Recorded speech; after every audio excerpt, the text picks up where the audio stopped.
আজীব, অবাক হয়ে যাবেন, অবাক হয়ে যাবেন। নবী করিম সাল্লাল্লাহু আলাইহি ওয়াসাল্লাম বলেছেন, যেই ব্যক্তি নেককার যেখানে বসবাস করে তার আশপাশের 100 লোককে আল্লাহ তাআলা বড় বড় বালা মুসিবত থেকে হেফাজত করে। সুবহানাল্লাহ, সুবহানাল্লাহ।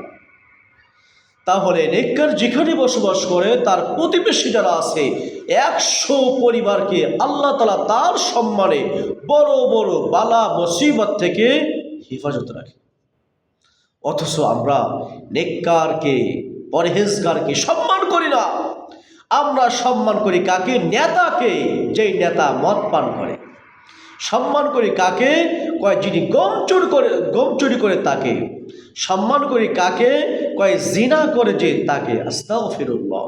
সম্মান করব কাকে ভাই? নেককার, পরহেজগার, আল্লাহ ওয়ালা, তাকে সম্মান করব। আরে ভাই, তার কারণে আল্লাহ তাআলা আপনাকেও বড় বড় বালা মুসিবত থেকে হেফাজত করতেছেন। আলহামদুলিল্লাহ। আল্লাহ তাআলা আমল করার তৌফিক দান করুক। আমিন।